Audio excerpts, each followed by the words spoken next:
আন্তর্জাতিক বাংলা সংবাদে সবাইকে স্বাগত। সুপ্রিয় দর্শক শ্রোতা, পৃথিবীতে ভেজে উঠেছে চূড়ান্ত তৃতীয় বিশ্বযুদ্ধের দামামা। ইরান ইসরায়েল চলছে পাল্টাপাল্টি হামলা, লেবানন যুদ্ধবিরতি দেশ সেখানে হামলা চালাচ্ছে ইসরায়েল আমেরিকা, সিরিয়ায় নতুন সরকার গঠন সেখানে ভূমিকা পালন করছে ইসরায়েল আমেরিকা। জানিয়ে দেব আমাদের হাতে থাকা সর্বশেষ আন্তর্জাতিক আপডেট বাংলা সংবাদ। শুরুতেই থাকতে সংবাদ শিরোনাম, এরপর জানাবো বিস্তারিত। ইরানে হামলা চালালে তেল আবিব ধ্বংসাত্মক জবাব পাবে আরজিসি মুখপাত্র ঘোষণা। আরো জানিয়ে দিব ইসরায়েলি ব্যালিস্টিক ক্ষেপণাস্ত্র ছড়ল হুতিরা আশ্রয় কেন্দ্রে পালানো 10 লাখ বাসিন্দা।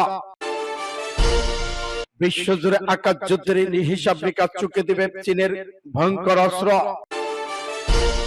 আরো জানিয়ে দিব ইসরায়েল পাগল রাষ্ট্রে পরিণত হচ্ছে। এদিকে ইরাকের পশ্চিম দাস জঙ্গিদের গোপন আস্তানা আবিষ্কার। সন্ত্রাসী হামলার জন্য পাকিস্তানকে চরম মূল্য দিতে হবে জানালো মোদি। এদিকে তেল আবিবে রকেট হামলা হিজবুল্লাহর। এবং সর্বশেষে জানিয়ে দেব কাঠগড়ায় নেতানিয়াহু মিলল না কথার অনুমতি। এতক্ষণ শুনছিলেন সংবাদ শিরোনাম, এখন বিস্তারিত। তবে অনুরোধ থাকবে এই ভিডিওটিতে একটি লাইক দিন এবং কমেন্টস করে জানিয়ে দিন আপনি কোন জেলা থেকে বা কোথা থেকে আমাদের সাথে যুক্ত রয়েছেন। ইরান ফিলিস্তিন ইরাক যুদ্ধের আপডেট ভয়ঙ্কর বাংলা সংবাদ হাতে পেতে চ্যানেলটি সাবস্ক্রাইব করুন, আমাদের সঙ্গেই থাকুন এবং জানিয়ে দিন গুরুত্বপূর্ণ মূল্যবান মতামত। ধন্যবাদ। ইরানে হামলা চালালে তেল আবিব ধ্বংসাত্মক জবাব পাবে আরজিসির মুখপাত্র। ইরানে যে কোনো ধরনের হামলা হলে ইসরায়েলকে ধ্বংসাত্মক জবাব দেওয়া হবে বলে সতর্ক করে দিয়েছে ইরানের ইসলামী রেভলিউশন গার্ডস অফ আরজিসি। দুদিন আগে ইরানের পারমাণবিক স্থাপনায় হামলা চালানোর বিষয়ে ইসরায়েল পরিকল্পনা নিয়ে গণমাধ্যম প্রতিবেদন প্রকাশ করেছে বৃহস্পতিবার। ইরান থেকে এই কঠোর হুঁশিয়ারি এলো। আরজিসি মুখপাত্র জেনারেল আলী মোহাম্মদ নাইবি ইসরায়েল সরকারের উদ্দেশ্যে বলেছেন, যদি বিভ্রান্তিকর ইহুদিবাদী সরকার ভূকম্পপূর্ণ কাজ করে এবং আক্রমণ করে তা তাদের ক্ষুদ্র ভূগোলের এই মধ্যে একটি ধ্বংসাত্মক সিদ্ধান্তমূলক প্রতিক্রিয়া পাবে। নাইনি উল্লেখ করেছেন, ইরানের সামরিক শক্তি অতীতের তুলনায় অনেক গুণ বৃদ্ধি পেয়েছে। তিনি বলেছেন, আমরা বিগত বছরগুলোতে তুলনায় বিভিন্ন দিক থেকে শক্তিশালী হয়েছে এবং আমাদের সামরিক অগ্রগতি আশ্চর্যজনক। এদিকে আরজিসির মুখপাত্র আর বলেছেন, ইসরায়েলকে নিচ্ছিন্ন না করা পর্যন্ত বিশ্ব এই অঞ্চলে স্থিতিশীলতা ফিরে পাবে না। অপরদিকে একই দিকে ইরানের সশস্ত্র বাহিনীর প্রধান মেজর জেনারেল মোহাম্মদ বাঘেরি বলেছেন, দেশের সশস্ত্র বাহিনী প্রস্তুতির শীর্ষে রয়েছেন। ইরানি সামরিক বাহিনী তাদের স্তর অনুসারে আনুপাতিকভাবে যে কোনো হুমকির জবাব দেবে।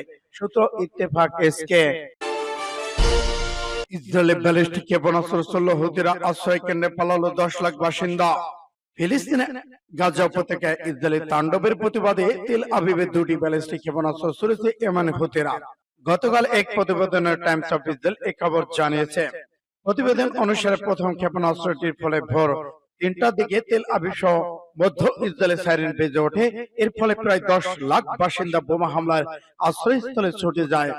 হামলায় সরাসরি আহত ক্ষয়ক্ষতির কোনো খবর তুলে ধরা হয়নি, তবে প্রথম হামলার সময় আশ্রয় কেন্দ্রে ছুটে যাওয়ার সময় কয়েক ব্যক্তি আহত হয়েছেন।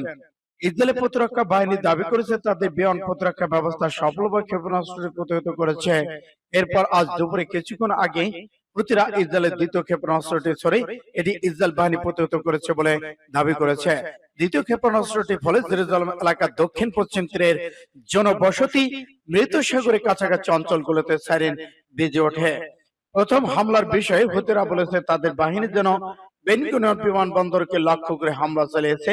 চলতি মাসের শুরুতে এটি হুতি ক্ষেপণাস্ত্র ইসরায়েলের বিমান প্রতিরক্ষা ব্যবস্থা ভেদ করে বেন গুরিয়ন বিমানবন্দরে পড়ে। এতে 6 জন আহত হয়। বেশ কয়েকটি আন্তর্জাতিক বিমান সংস্থা তাৎক্ষণিকভাবে ইসরায়েল বিমান পরিষেবা বন্ধ করে দেয়। যদিও কিছু আন্তর্জাতিক বিমান সংস্থা জানিয়েছে তারা পুনরায় কার্যক্রম শুরু করবে। বিশ্বজুড়ে আকাশ যুদ্ধে হিসেব নিকাশ পাল্টে দিতে পারে চীনের এই অস্ত্র। নতুন প্রকৃতি এক ড্রোন আবিষ্কার করেছে চীন, যেটি পাল্টে দিতে পারে বিশ্বজুড়ে আকাশ যুদ্ধের হিসাব নিকাশ। অত্যাধুনিক এই ড্রোন নাম জিউতিয়ান। চীনের সংবাদ মাধ্যম প্রতিবেদন থেকে জানা গেছে, চীনা এই ড্রোন প্রযুক্তি অত্যাধুনিক, যার পেটের মধ্যে লুকানো থাকবে শখানেক আত্মঘাতী অস্ত্র। মৌমাছির মতো ঝাঁক বেঁধে আক্রমণ শানাবে এটি। আকাশ উড়ান কৌশল বদলাতে চীনা বিমান বাহিনী খুব শীঘ্রই এই নতুন অস্ত্র হাতে পেতে যাচ্ছে। মাঝে মধ্যে তার সন্তানকে গর্ভে আশ্রয় দেয়, তেমনি চীনা প্রযুক্তির তৈরি এই বিশাল আকার ড্রোনটি বহন করবে 100টি খনির ড্রোন। মানববিহীন ছোট ছোট ড্রোনগুলো প্রতীকী নাম দেওয়া হয়েছে সোয়ার্ম ড্রোন। শত্রুদের উপর আক্রমণে ড্রোনগুলো চালাতে চীনের সামরিক অস্ত্রাগার একটি যুদ্ধাস্ত্র সংযোগ করতে চলেছে। এই যুদ্ধযানটি ড্রোনগুলো বহন করার জন্য তৈরি করা হয়েছে ড্রোন ক্যারিয়ার। এদিকে চীনের সংবাদ মাধ্যম বলা হয়েছে জিউতিয়ানসি চলছে বিশ্বের প্রথম আকাশযান যা একক অভিযানে শত শত স্বয়ংক্রিয় ড্রোন নিক্ষেপ করতে পারে। কামিকাজি ইউএভি 100টি ছোট ড্রোন বা ছোট যুদ্ধাস্ত্র বহন করতে পারে জিউতিয়ান। মনুষ্যবিহীন ড্রোন মাদারশিপটি পিপলস লিবারেশন আর্মির নিয়ন্ত্রণে থাকবে। এর লক্ষ্য আকাশ যুদ্ধ ক্ষমতা বিস্তারে ভিত্তি স্থাপন। ইসরায়েল পাগল রাষ্ট্রে পরিণত হচ্ছে। গাজা ইসরায়েলের যুদ্ধ যখন এক ভয়াবহ সহিংসতায় প্রবেশ করেছে তখন দেশের ভেতর ক্রমবর্ধমান ভাবে বহু মানুষের বিরোধিতা করেছেন।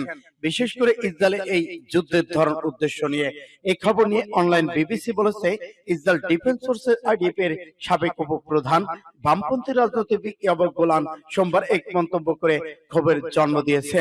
তিনি বলেন এক সময় দক্ষিণ আফ্রিকা যেমন ছিল ইসরায়েল তেমনি এক পাগল রাষ্ট্রে পরিণত হচ্ছে যদি আমরা আবার একটি সুস্থ রাষ্ট্রের মতো আচরণে ফিরে না যাই। তিনি আরো বলেন একটি সুস্থ রাষ্ট্র বিষয়ক মানুষের বিরুদ্ধে যুদ্ধ করে না, শিশুকে হত্যা করে না, মজা করে না, জনসংখ্যাকে উচ্ছেদের লক্ষ্য নির্ধারণ করে না। তিনি এই মন্তব্য করেন ইসরায়েলের জনপ্রিয় রেডিওর সকালের সংবাদ অনুষ্ঠানে। এই মন্তব্যের জবাবে প্রধানমন্ত্রী বেনিয়ামিন নেতানিয়াহু বলেছেন একটি রক্ত কলঙ্ক। বুধবার সাবেক প্রতিরক্ষা মন্ত্রী আইডিএফ এর chief of staff Moshe bogie Elon আরো এক ধাপ এগিয়ে যান। তিনি এক্স যুদ্ধ নিয়ে লিখেছেন এটি কোনো শখের বিষয় নয় বরং সরকারের নীতি। এর চূড়ান্ত লক্ষ্য হচ্ছে ক্ষমতা আঁকড়ে থাকা আর এটা আমাদের ধ্বংসের দিকে নিয়ে যাচ্ছে।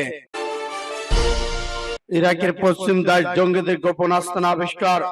ইরাকের পপুলার মোবিলাইজেশন ফোর্সের হাসদ আশ-শাবি আল আনাবার প্রদেশে নিরাপত্তা বজায় রাখতে এবং দাইশ জঙ্গিদের হামলা প্রতিহত করার লক্ষ্যে নতুন একটি অভিযান পরিচালনা করেছেন। সেখানে ওই সন্ত্রাসী গোষ্ঠী গোপন আস্তানা পাওয়া গেছে। আল আনবার প্রদেশে থেকে ইরাকি একটি নিরাপত্তা সূত্র মঙ্গলবার জানিয়েছে হাসদ আল শাবি আল আনবার প্রদেশে পশ্চিমাঞ্চলে হিত এলাকায় দাইশের একটি গোপন ঘাঁটিতে অস্ত্র বিস্ফোরণ পদার্থের উপস্থিতির তথ্য পেয়ে অভিযান চালায়। অভিযানের সময় দাইশের গোপন ঘাঁটি থেকে প্রচুর অস্ত্র বিস্ফোরক খাদ্য সামগ্রী উদ্ধার করা হয়েছে। ইরাকি নিরাপত্তা সূত্রের বরাতে পাঁচ টুডে রিপোর্টে বলা হয়েছে দাইশ সন্ত্রাসীরা এই অস্ত্র খাদ্য সামগ্রী একটি গোপন সঙ্গে সংরক্ষণ করেছিল। কোনো প্রাণহানি ক্ষয়ক্ষতি ছাড়াই বিস্ফোরকগুলো নিষ্ক্রিয় করা হয়েছে বলে সূত্রে নিশ্চিত করা হয়েছে। এদিকে ইরাকি বাহিনীর অন্যতম ব্রিগেড কমান্ডার সালাহ আল ইউসি জানিয়েছে আনবার প্রদেশে কৃষকদের সুরক্ষা পপুলাইজেশন ফোর্সের নিরাপত্তা কার্যক্রম অব্যাহত রয়েছে।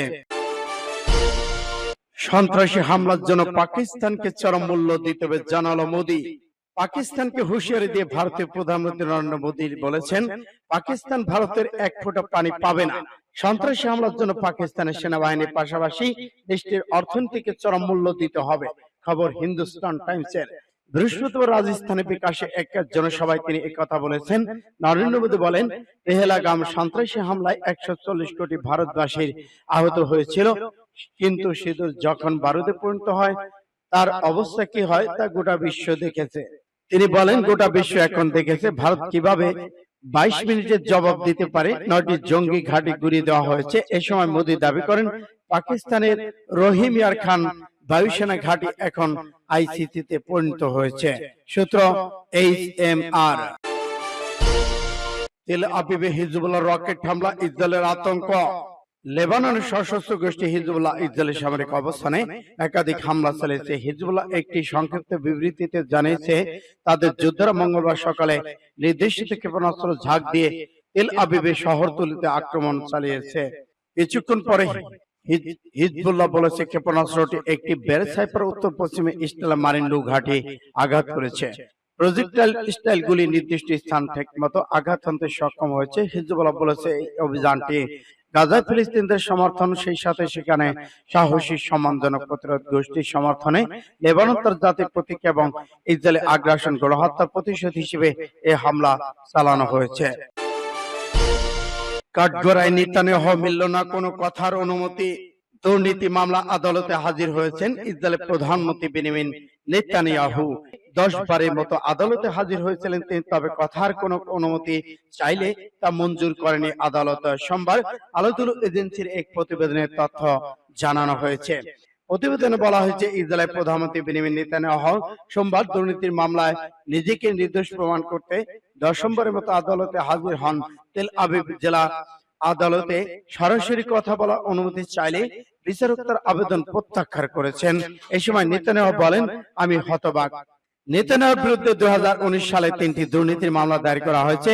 এগুলো হলো কেস 1000, কেস 2000, কেস 4000। এগুলোর মধ্যে ঘুষ, প্রতারণা, আস্থা অবহেলায় অভিযোগ। তবে তিনি কোন ধরনের ভুল স্বীকার করেনি, অভিযোগগুলো মিথ্যা বলে আখ্যায়িত করেন, কিন্তু আদালত এটি মেনে নেয়নি। নেতানিয়াহুর বিচার আদালতের রাজনৈতিক অঙ্গনে বড় ধরনের প্রভাব ফেলেছে। বিরোধী দাবি করেছেন তিনি ইচ্ছাকৃতভাবে আইনি প্রক্রিয়াকে দীর্ঘায়িত করেছেন যাতে প্রধানমন্ত্রী হিসেবে তিনি ক্ষমতায় থাকতে পারেন।